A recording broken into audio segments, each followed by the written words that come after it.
Good morning all of you. आप सभी का बीएससी फर्स्ट ईयर की केमिस्ट्री क्लास में स्वागत है। आज का हमारा टॉपिक है अवक्षेपण की शर्त, मतलब प्रिसिपिटेशंस की कंडीशंस क्या होगी। ठीक है, तो चलिए स्टार्ट करते हैं इसे। कि यदि किसी विद्युत अपघट्य के आयनों की सांद्रता का गुणनफल, ठीक है, कंसंट्रेशन जो आयन है जिसे अपन आयनिक गुणनफल कह सकते हैं, ठीक है, उसकी विलेयता गुणनफल के एसपी से ज़्यादा हो जाता है तो इक्विलिब्रियम है बैकवर्ड डायरेक्शन में विस्थापित हो जाता है तथा अवक्षेपण हो जाता है। ये तो हुई अवक्षेपण की शर्त। अब इसके आधार कौन कौन से होंगे, ठीक है, कि किन किन कंडीशंस के अंदर अवक्षेपण होगा। क्या होगा कि केएसपी अगर आयनिक गुणनफल के बराबर है, मतलब केएसपी और आयनिक गुणनफल दोनों ही बराबर होंगी, विलेयता गुणनफल और आयनिक गुणनफल दोनों ही बराबर होंगे, तो क्या होगा, समव्यवस्था होगी, मतलब दोनों के बीच में क्या होगा, इक्विलिब्रियम। अगर केएसपी इज ग्रेटर देन आयनिक गुणनफल, विलेयता गुणनफल ज़्यादा है आयनिक गुणनफल से, तो क्या होगा, असंतृप्त विलयन, अनसैचुरेटेड सॉल्यूशन होगा वो। ठीक है, K S P is less than आयनिक गुणनफल, अगर विलेयता गुणनफल कम है आयनिक गुणनफल से, तो क्या होगा, अति सैचुरेटेड सॉल्यूशन। ठीक है, मतलब उस कंडीशंस में क्या होगा, प्रिसिपिटेशंस होगा। ठीक है, सुपर सैचुरेटेड सॉल्यूशंस के अंदर। अब है कि प्रथम समूह के अंदर जो रेडिकल्स का ऑक्सीपन होता है, जो रेडिकल्स का प्रिसिपिटेशंस होता है, वो कैसे होता है, देखते हैं कि प्रथम समूह के मूल को Pb+2 Hd2+2 Ag+ के विलयन में तनु HCl मिलाने पर वे क्लोराइडों के रूप में, ठीक है, PbCl2 Hg2Cl2 और HgCl के अंदर ऑक्सीपित हो जाते हैं। मतलब जैसे ही HCl मिलाया अपन ने फर्स्ट ग्रुप के लिए तो उसके जो रेडिकल हैं वो क्लोराइड्स की फॉर्म के अंदर प्रिसिपिटेट हो जाएंगे, क्योंकि तनु HCl से प्राप्त Cl माइनस आयनों तथा धनायनों को आयनों के गुणनफल का मान विलेयता गुणनफल से ज़्यादा हो जाता है, जो कि अवक्षेपण की कंडीशन है। जबकि आगे वाले समूह के सार धातु के क्लोराइड अवक्षेपित नहीं हो पाते क्योंकि उनके विलेयता गुणनफल का मान उच्च होता है। अब हम कह सकते हैं कि जैसे प्रथम समूह के लिए अपन HCl डाला तो केवल HCl के जो रेडिकल हैं वही क्लोराइड के रूप में प्रिसिपिटेट होंगे। सेकंड, थर्ड एंड फोर्थ और उसके आगे वाले नहीं हो सकते हैं, क्योंकि कंडीशन क्या है प्रिसिपिटेट की, कि गुणनफल का मान, मतलब जैसे हमने यहाँ पढ़ी थी, कंडीशन क्या है कि विलेयता गुणनफल का मान कम होना चाहिए आयनिक गुणनफल के लिए, और ये कंडीशन केवल और केवल इस स्टेज के ऊपर फर्स्ट ग्रुप के रेडिकल्स के लिए ही अप्लाई होती है, उससे आगे आने वाले रेडिकल्स के लिए नहीं।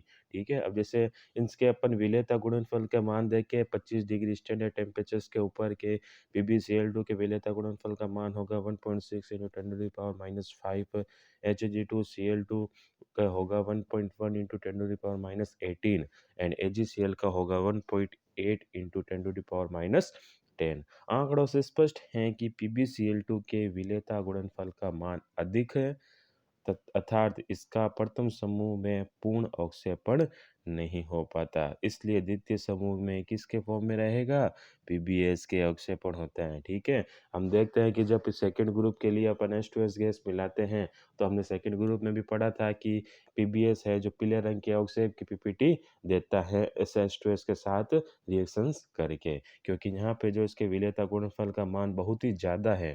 ठीक है, मतलब सेकंड ग्रुप में भी यह अवक्षेपित होगा। अब जैसे फर्स्ट समूह के लिए Pb+2 Cl2 से इज लेस देन KSP है, मतलब ठीक है, और सेकंड ग्रुप में क्या है, Pb+2 S-2 is greater than KSP होगा। अब है द्वितीय समूह व चतुर्थ समूह के सल्फाइडों का अवक्षेपण, ये तो था प्रथम ग्रुप का। ठीक है, अब अपन बात करते हैं सेकंड तथा फोर्थ के जो रेडिकल्स है वो सल्फाइड की फॉर्म के अंदर कैसे प्रेसिपिटेट होते हैं। द्वितीय समूह के सारे मूलक H2S गैस प्रवाहित करने पर सल्फाइडों के रूप में अवक्षेपित होते हैं। ठीक है, जबकि चतुर्थ समूह के सारे मूलक द्वितीय समूह में अवक्षेपित न होकर सारे माध्यम में चतुर्थ समूह के सल्फाइडों के रूप में ही अवक्षेपित होते हैं।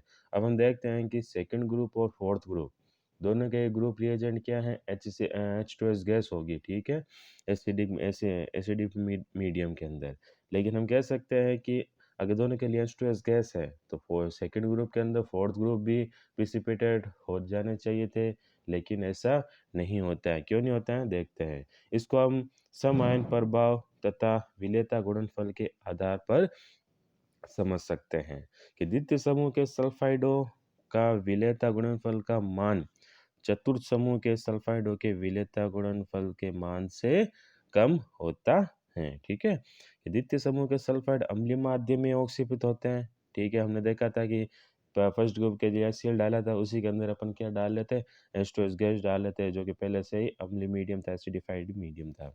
क्योंकि प्रबल HCl की उपस्थिति में H2S का क्या होता है, आयनाइजेशन कम हो जाता है तथा उतने ही H-2 आयन प्राप्त होते हैं जितने की आयनीय गुणनफल का मान विलेयता गुणनफल से अधिक हो जाए। ठीक है, तो सेकंड ग्रुप के लिए क्या होता है, एसिडिक मीडियम होता है। ठीक है, जबकि फोर्थ ग्रुप के लिए उस वक्त क्या हो जाएगा, बेसिक मीडियम हो जाता है, क्योंकि अपन थर्ड ग्रुप के लिए क्या डाल देते हैं, NH4OH और NH4Cl, जो कि एक बेसिक मीडियम प्रोवाइड करवा देता है। और उस वक्त अगर अपन H2S गैस मिलाएं फोर्थ ग्रुप के एनालिसिस के लिए, तो H2S का जो आयोनाइजेशन की जो रेट होगी वो इंक्रीज हो जाएगी और इतने H-2 आयन रिलीज होंगे कि उस स्टेज के अंदर फोर्थ ग्रुप के रेडिकल एनालिसिस हो जाए, मतलब उसके आयनिक गुणनफल का मान विलेयता गुणनफल के बराबर हो जाता है।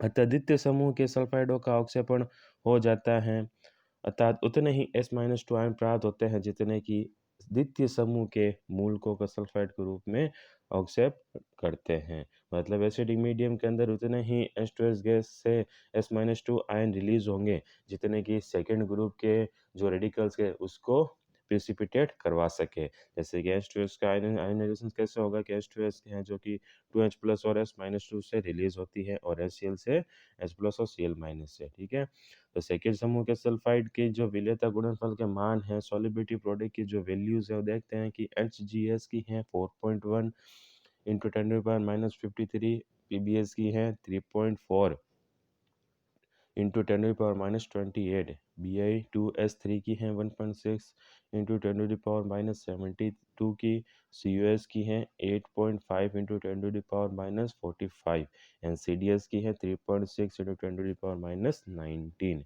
लेकिन चतुर्थ समूह के जो सल्फाइड के विलेयता गुणनफल का मान द्वितीय समूह के सल्फाइडों से अधिक होता है। इन दोनों के अंदर डिफरेंस रहेगा तभी तो जो अलग अलग रूप से अगर ये प्रिसिपिटेट होंगे, अगर लगभग सिमिलर होता तो ये सेकेंड ग्रुप के अंदर ही प्रिसिपिटेट हो जाते। तो विलेयता गुणनफल के मान में अंतर होने के कारण, डिफरेंस होने के कारण ये जो दोनों ग्रुप के जो रेडिकल्स हैं अपने अपने ग्रुप के अंदर प्रिसिपिटेट होते हैं अलग अलग माध्यमों में।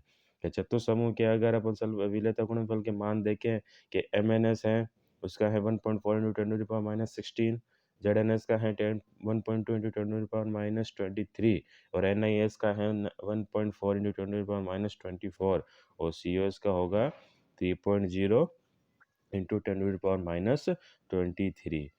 चतुर्थ समूह में H2S प्रोवाइड करने से पहले के NH4OH मिलाया जाता है जिसका आयन निम्न प्रकार होता है। हमने देखा था कि फोर्थ ग्रुप है उसके जब अपन H2S गैस डालते हैं तो उससे पहले अपन क्या डालते हैं, NH4OH है, जो कि इसको क्या कहता है, बेसिक मीडियम प्रोवाइड करवाता है ताकि H2S गैस का आयनाइजेशन आयन ज़्यादा हो और इतने S-2 आयन निकले जितने की फोर्थ ग्रुप के रेडिकल्स को प्रिसिपिटेट होने के लिए रिक्वायर्ड होते हैं। अब इसका आयनाइजेशन क्या होगा, स्टेज के अंदर देखते हैं कि NH4OH है जो किसमें कन्वर्ट होगा, NH4 plus plus OH minus के अंदर OH2S है जो कि 2H प्लस और S-2 के अंदर रिलीज होगी और ये क्या होगा, OH माइनस और H प्लस आपस में रिएक्शंस करके क्या बना लेंगे, वाटर।